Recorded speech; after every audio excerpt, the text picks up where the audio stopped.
英語聞き流しリスニング、英語テキストと MP3 音声ダウンロードは、ホームページからご利用いただけます。88thpp.com、88thpp.com。 Aladdin and the Wonderful Lamp. There once lived a poor tailor, who had a son called Aladdin, a careless, idle boy who would do nothing but play all day long in the streets with little idle boys like himself. This so grieved the father that he died. Yet, in spite of his mother's tears and prayers, Aladdin did not mend his ways. One day, when he was playing in the streets as usual, a stranger asked him his age, and if he were not the son of Mustafa the tailor. "I am, sir," replied Aladdin, "but he died a long while ago." On this the stranger, who was a famous African magician, fell on his neck and kissed him, saying, "I am your uncle, and knew you from your likeness to my brother. Go to your mother and tell her I am coming." Aladdin ran home, and told his mother of his newly found uncle. "Indeed, child," she said, "your father had a brother, but I always thought he was dead." However, she prepared supper, and bade Aladdin seek his uncle, who came laden with wine and fruit. He presently fell down and kissed the place where Mustafa used to sit, bidding Aladdin's mother not to be surprised at not having seen him before, as he had been 40 years out of the country. He then turned to Aladdin, and asked him his trade, at which the boy hung his head, while his mother burst into tears. On learning that Aladdin was idle and would learn no trade, he offered to take a shop for him and stock it with merchandise. Next day he bought Aladdin a fine suit of clothes, and took him all over the city, showing him the sights, and brought him home at nightfall to his mother, who was overjoyed to see her son so fine. Next day the magician led Aladdin into some beautiful gardens a long way outside the city gates. They sat down by a fountain, and the magician pulled a cake from his girdle, which he divided between them. They then journeyed onwards till they almost reached the mountains. Aladdin was so tired that he begged to go back, but the magician beguiled him with pleasant stories, and led him on in spite of himself. At last they came to two mountains divided by a narrow valley. "We will go no farther," said the false uncle. "I will show you something wonderful, only do you gather up sticks while I kindle a fire." When it was lit the magician threw on it a powder he had about him, at the same time saying some magical words. The earth trembled a little and opened in front of them, disclosing a square flat stone with a brass ring in the middle to raise it by.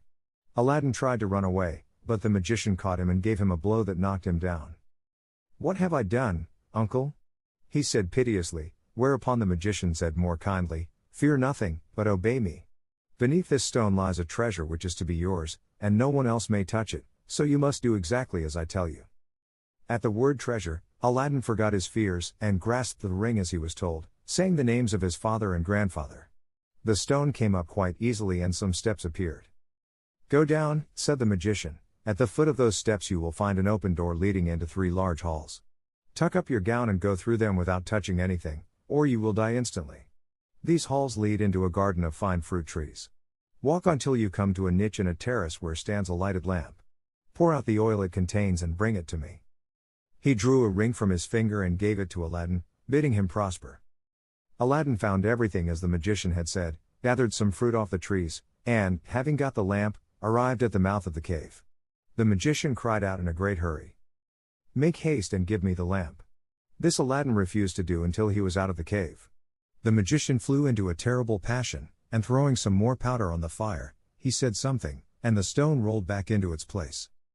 The magician left Persia forever, which plainly showed that he was no uncle of Aladdin's, but a cunning magician who had read in his magic books of a wonderful lamp, which would make him the most powerful man in the world. Though he alone knew where to find it, he could only receive it from the hand of another. He had picked out the foolish Aladdin for this purpose, intending to get the lamp and kill him afterwards. For 2 days Aladdin remained in the dark, crying and lamenting. At last he clasped his hands in prayer, and in so doing rubbed the ring, which the magician had forgotten to take from him. Immediately an enormous and frightful genie rose out of the earth, saying, "What wouldst thou with me? I am the slave of the ring, and will obey thee in all things." Aladdin fearlessly replied, "Deliver me from this place." Whereupon the earth opened, and he found himself outside. As soon as his eyes could bear the light he went home, but fainted on the threshold. When he came to himself he told his mother what had passed, and showed her the lamp and the fruits he had gathered in the garden, which were in reality precious stones. He then asked for some food.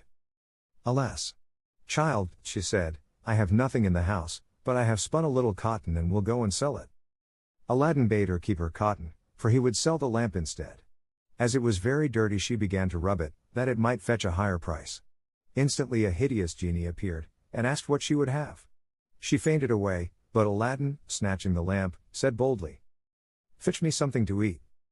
The genie returned with a silver bowl, 12 silver plates containing rich meats, 2 silver cups, and 2 bottles of wine. Aladdin's mother, when she came to herself, said, "Whence comes this splendid feast?" "Ask not, but eat," replied Aladdin. So they sat at breakfast till it was dinner time, and Aladdin told his mother about the lamp. She begged him to sell it, and have nothing to do with devils. "No," said Aladdin, "since chance has made us aware of its virtues, we will use it and the ring likewise, which I shall always wear on my finger." When they had eaten all the genie had brought, Aladdin sold one of the silver plates, and so on till none were left. He then had recourse to the genie, who gave him another set of plates, and thus they lived for many years. One day Aladdin heard an order from the Sultan proclaim that everyone was to stay at home and close his shutters while the princess, his daughter, went to and from the bath. Aladdin was seized by a desire to see her face, which was very difficult, as she always went veiled. He hid himself behind the door of the bath, and peeped through a chink. The princess lifted her veil as she went in, and looked so beautiful that Aladdin fell in love with her at first sight. He went home so changed that his mother was frightened. He told her he loved the princess so deeply that he could not live without her, and meant to ask her in marriage of her father. His mother, on hearing this, burst out laughing, but Aladdin at last prevailed upon her to go before the Sultan and carry his request. She fetched a napkin and laid in it the magic fruits from the enchanted garden, which sparkled and shone like the most beautiful jewels.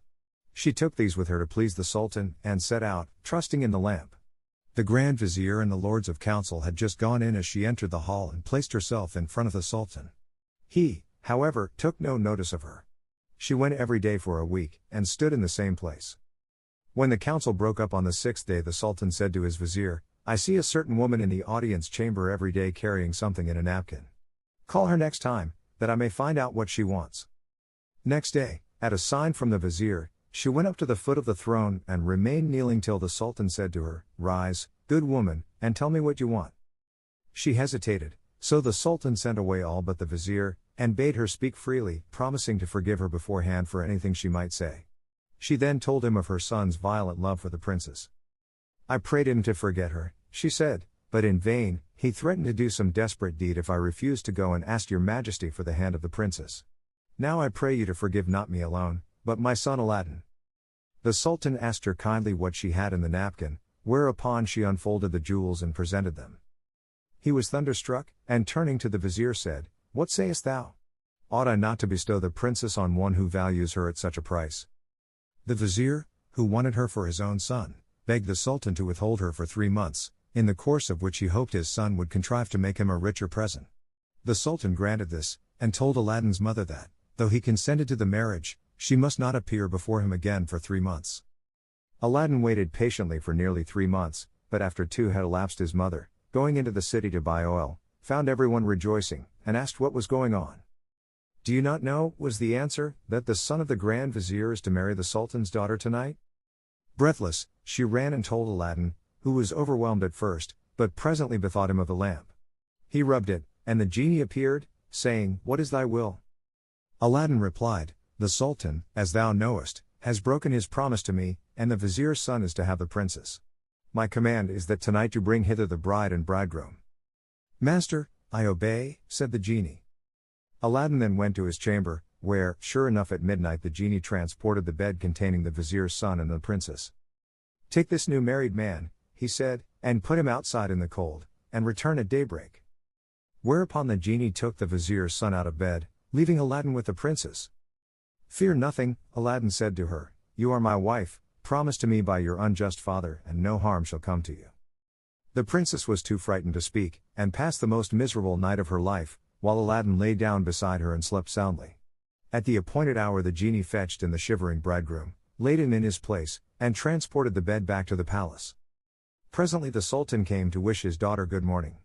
The unhappy vizier's son jumped up and hid himself, while the princess would not say a word, and was very sorrowful. The Sultan sent her mother to her, who said, "How comes it, child, that you will not speak to your father? What has happened?" The princess sighed deeply, and at last told her mother how, during the night, the bed had been carried into some strange house, and what had passed there. Her mother did not believe her in the least, but bade her rise and consider it an idle dream. The following night exactly the same thing happened, and next morning, on the princess's refusing to speak, the Sultan threatened to cut off her head. She then confessed all, bidding him ask the vizier's son if it were not so. The Sultan told the vizier to ask his son, who owned the truth, adding that, dearly as he loved the princess, he had rather die than go through another such fearful night, and wished to be separated from her. His wish was granted, and there was an end of feasting and rejoicing. When the 3 months were over, Aladdin sent his mother to remind the Sultan of his promise. She stood in the same place as before, and the Sultan, who had forgotten Aladdin, at once remembered him, and sent for her. On seeing her poverty, the Sultan felt less inclined than ever to keep his word, and asked the vizier's advice, who counseled him to set so high a value on the princess that no man living could come up to it. The Sultan then turned to Aladdin's mother, saying, "Good woman, a sultan must remember his promises, and I will remember mine, but your son must first send me 40 basins of gold brimful of jewels, carried by 40 black slaves, led by as many white ones, splendidly dressed. Tell him that I await his answer." The mother of Aladdin bowed low and went home, thinking all was lost. She gave Aladdin the message, adding, "He may wait long enough for your answer." "Not so long, mother, as you think," her son replied. "I would do a great deal more than that for the princess." He summoned the genie, and in a few moments the 80 slaves arrived, and filled up the small house and garden. Aladdin made them set out to the palace, 2 and 2, followed by his mother. They were so richly dressed, with such splendid jewels in their girdles, that everyone crowded to see them and the basins of gold they carried on their heads. They entered the palace, and, after kneeling before the Sultan, stood in a half-circle round the throne with their arms crossed, while Aladdin's mother presented them to the Sultan. He hesitated no longer, but said, "Good woman, return and tell your son that I wait for him with open arms." She lost no time in telling Aladdin, bidding him make haste. But Aladdin first called the genie. "I want a scented bath," he said, "a richly embroidered habit, a horse surpassing the Sultan's, and 20 slaves to attend me. Besides this, 6 slaves, beautifully dressed, to wait on my mother, and lastly, 10,000 pieces of gold in 10 purses."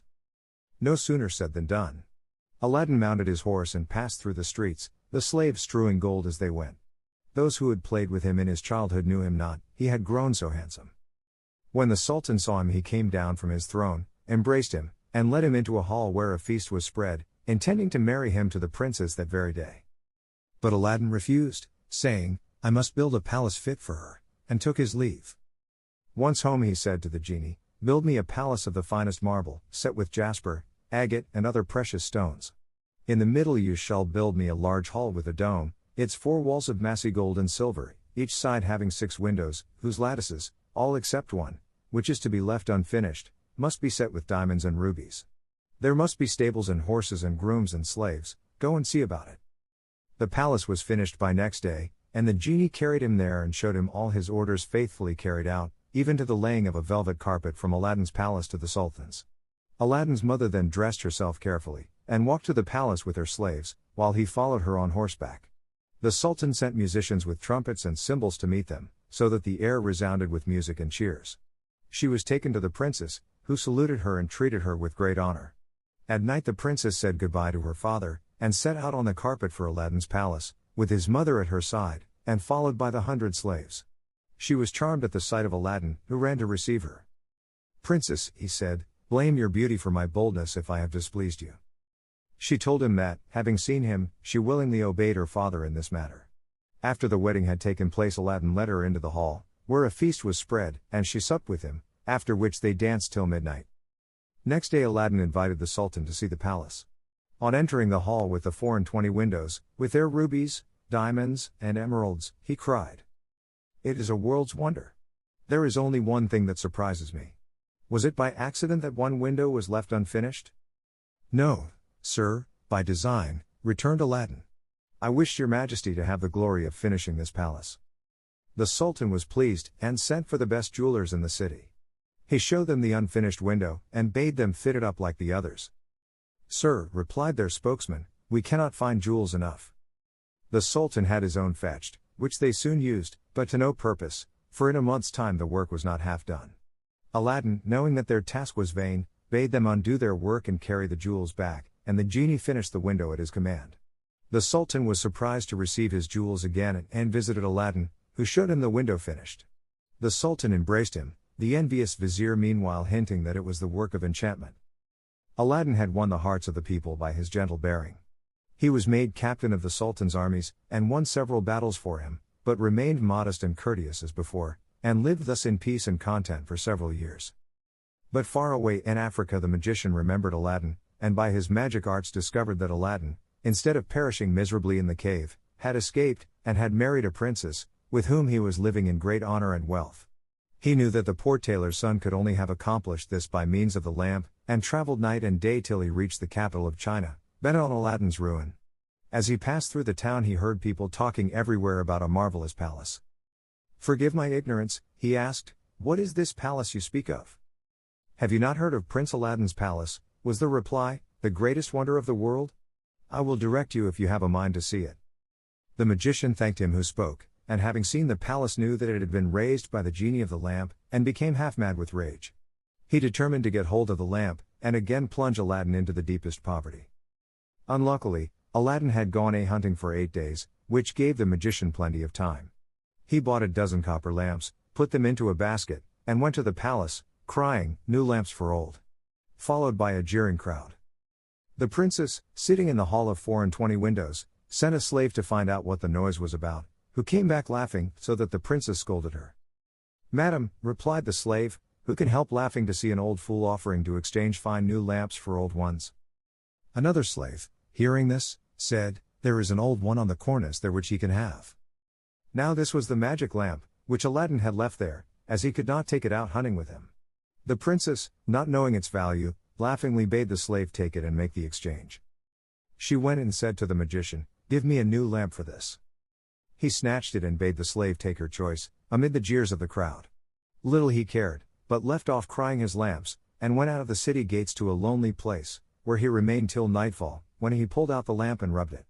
The genie appeared, and at the magician's command carried him, together with the palace and the princess in it, to a lonely place in Africa. Next morning the Sultan looked out of the window towards Aladdin's palace and rubbed his eyes, for it was gone. He sent for the vizier, and asked what had become of the palace.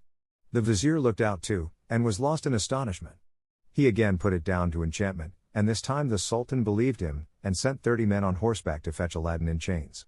They met him riding home, bound him, and forced him to go with them on foot. The people, however, who loved him, followed, armed, to see that he came to no harm. He was carried before the Sultan, who ordered the executioner to cut off his head. The executioner made Aladdin kneel down, bandaged his eyes, and raised his scimitar to strike.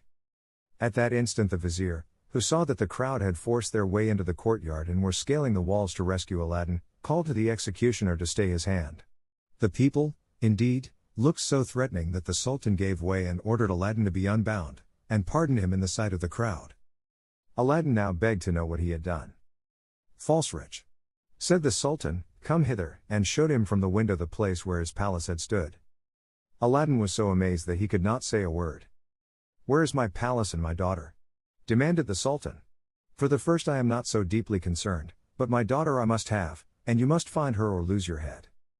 Aladdin begged for 40 days in which to find her, promising if he failed to return and suffer death at the Sultan's pleasure.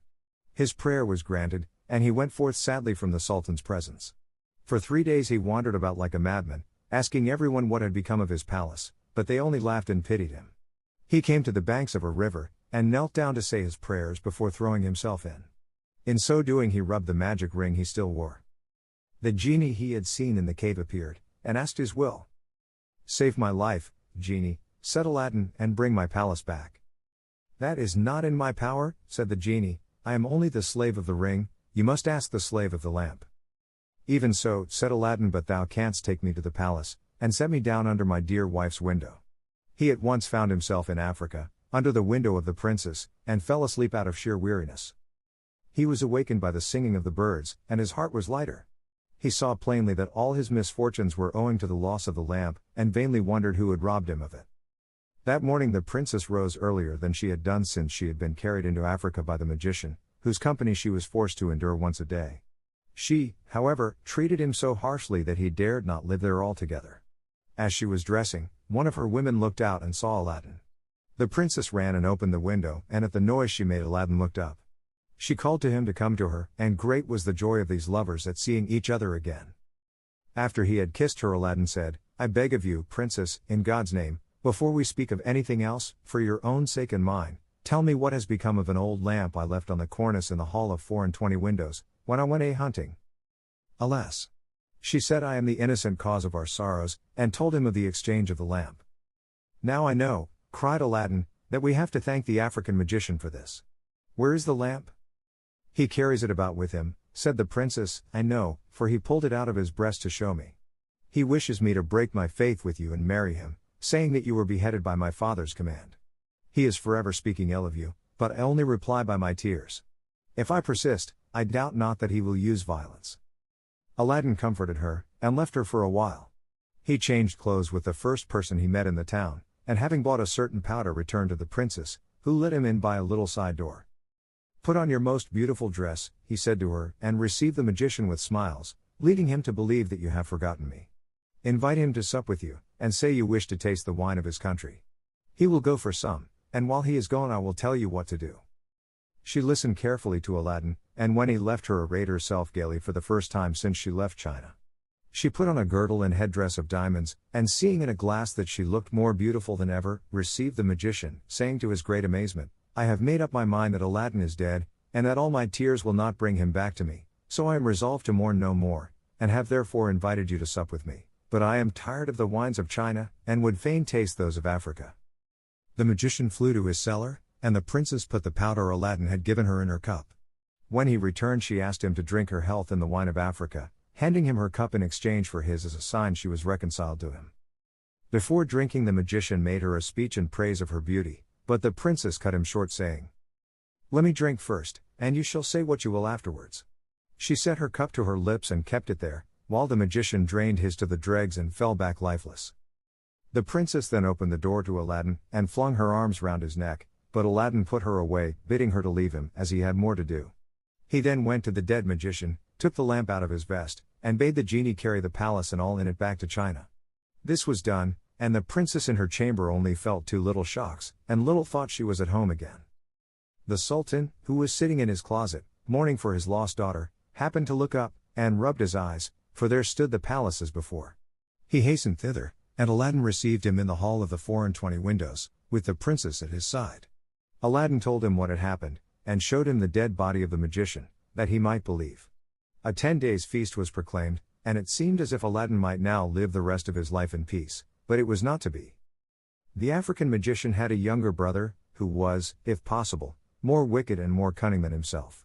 He traveled to China to avenge his brother's death, and went to visit a pious woman called Fatima, thinking she might be of use to him. He entered her cell and clapped a dagger to her breast, telling her to rise and do his bidding on pain of death.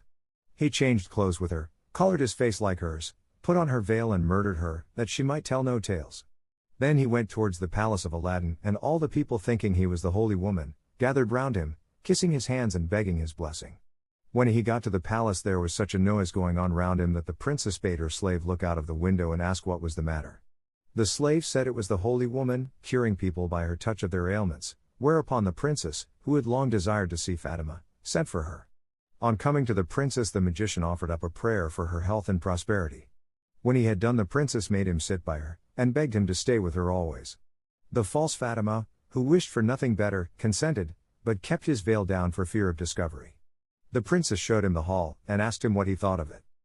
"It is truly beautiful," said the false Fatima. "In my mind it wants but one thing." "And what is that?" said the princess. "If only a roc's egg," replied he, "were hung up from the middle of this dome, it would be the wonder of the world." After this the princess could think of nothing but a roc's egg, and when Aladdin returned from hunting he found her in a very ill humor. He begged to know what was amiss, and she told him that all her pleasure in the hall was spoilt for the want of a roc's egg hanging from the dome. "If that is all," replied Aladdin, "you shall soon be happy." He left her and rubbed the lamp, and when the genie appeared commanded him to bring a roc's egg. The genie gave such a loud and terrible shriek that the hall shook. "Wretch!" he cried, "is it not enough that I have done everything for you, but you must command me to bring my master and hang him up in the midst of this dome? You and your wife and your palace deserve to be burnt to ashes, but this request does not come from you, but from the brother of the African magician whom you destroyed. He is now in your palace disguised as the holy woman whom he murdered. He it was who put that wish into your wife's head. Take care of yourself, for he means to kill you." So saying, the genie disappeared. Aladdin went back to the princess, saying his head ached, and requesting that the holy Fatima should be fetched to lay her hands on it. But when the magician came near, Aladdin, seizing his dagger, pierced him to the heart. "What have you done?" cried the princess. "You have killed the holy woman." "Not so," replied Aladdin, "but a wicked magician," and told her of how she had been deceived. After this, Aladdin and his wife lived in peace. He succeeded the Sultan when he died, and reigned for many years, leaving behind him a long line of kings. 英語聞き流しリスニング、英語テキストと MP3 音声ダウンロードはホームページからご利用いただけます。88thpp.com、88thpp.com